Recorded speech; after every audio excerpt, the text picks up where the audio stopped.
¿Cuáles son sus orígenes familiares? Nací aquí en Rosario, mamá, papá, 2 hermanos. Gente bastante sencilla, intelectualmente hablando, y suficientemente humilde como para recordar aquella infancia con, si quisiera, bastantes inconvenientes o dificultades. Pero con una buena dosis de estímulo del estilo clásico, lo que nosotros no pudimos que pueda nuestro hijo, que fue llevándome, sumado a mis inquietudes, más cercana a los libros que al fútbol, aunque también a ir dedicándome a esto que fue durante muchos años leer, después escribir y creo que por fin pensar. Fue los paternos y los maternos, el abuelo árabe y la abuela italiana. Mi padre leía selecciones del Readers, que era todo lo que había en su horizonte de lectura, y desde muy chiquito me recuerdo sentado al lado de él leyendo cosas que yo no entiendo, del Reader, riéndome cuando me explica los chistes, y él fue el que la instó a mi madre a que me enseñara a leer cuando tenía 3 años. Le dice, pero mira, vamos a enseñarle entre los dos. Voy a enseñarle a leer el diario. Y yo le enseño con este libro. Y se había traído, no sé de dónde, conseguido una biografía de Abraham Lincoln. Entonces aprendí a leer leyendo el diario y la biografía de Lincoln. Por algún misterio no cumplí con la regla de que leer sirve para no tener faltas ortográficas. Cuestión que la anécdota es que cuando estoy en primer año, en la primera semana de clase, la profesora de literatura nos da un dictado de palabras para chequear el estado medio del curso respecto de la ortografía. 100 palabras. A la otra semana viene con las pruebas esta que nos había tomado y dice, ¿quién es maquinistiano? Y bueno, me paro yo. Y me dice, tengo que felicitarlo, nunca vi un examen peor. Es lo peor que he visto jamás. Solamente 3 palabras bien escritas.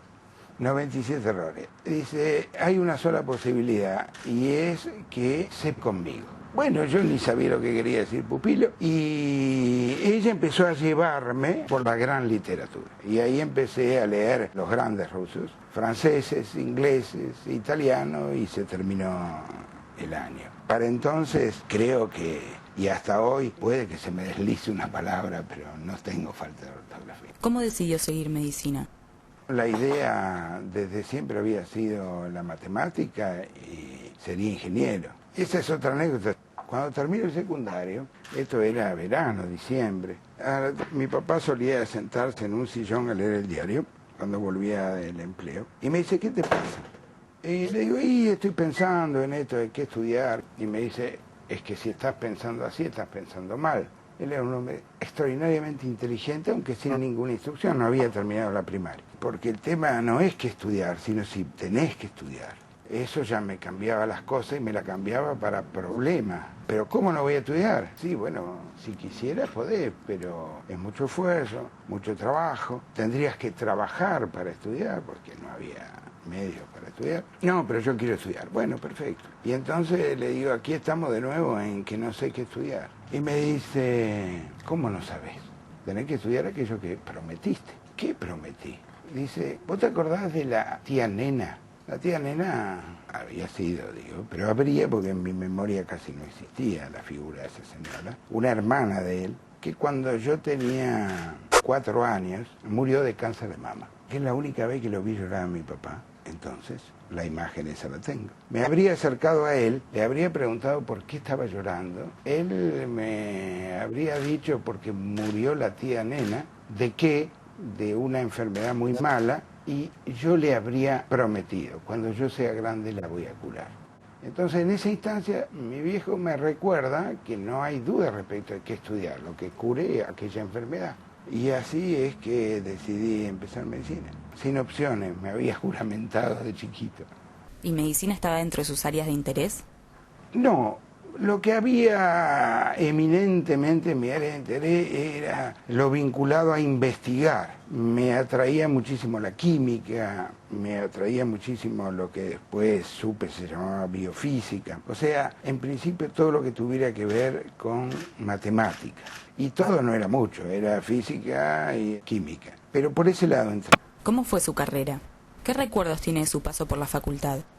Hay dos etapas. La primera etapa es la de los primeros 3 años en que soy medalla de oro, y la segunda etapa es después que vuelvo de Europa, donde me fui a pasear, a vender poesía en las avenidas de Barcelona y a sobrevivir como se podía, siendo un chico de 19 años, 20 años.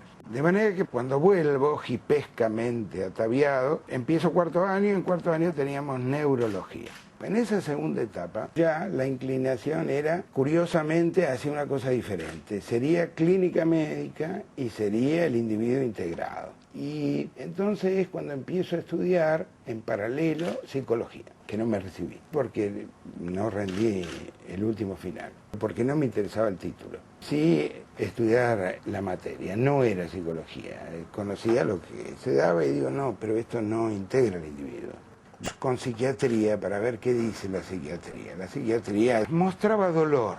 Eso ya me atrajo de manera particular, y no sádicamente, sino era la única especialidad en donde los médicos se dedicaban a lo que hacía sufrir a la gente. Ni siquiera lo había encontrado en psicología. En psicología se hablaba de cosas, mecanismos, pero no aparecía el sujeto dolorido. De manera que cuando me recibo, la aproximación mejor que pude hacer al dolor físico, pero señalado por la psiquiatría, fue el psicoanálisis. Y así fue como me dediqué al psicoanálisis durante 10 años más o menos.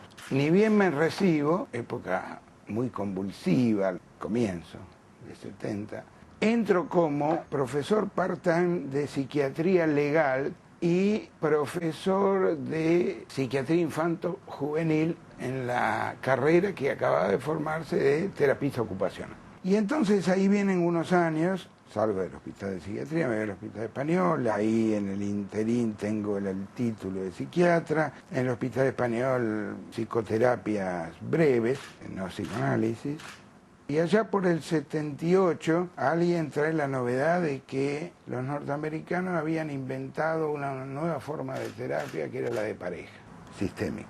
Cuestión que decido irme a estudiar de verdad todo esto, dejo el psicoanálisis y me voy a Estados Unidos. Allí, al no mucho tiempo, me nombran profesor asociado de psiquiatría de Nueva York, con el profesor Borsomet Ginaggi, y ahí voy a pasar algunos años, yendo y viniendo al país. A comienzos de los 80 volvió a la Argentina. ¿A qué se dedicó?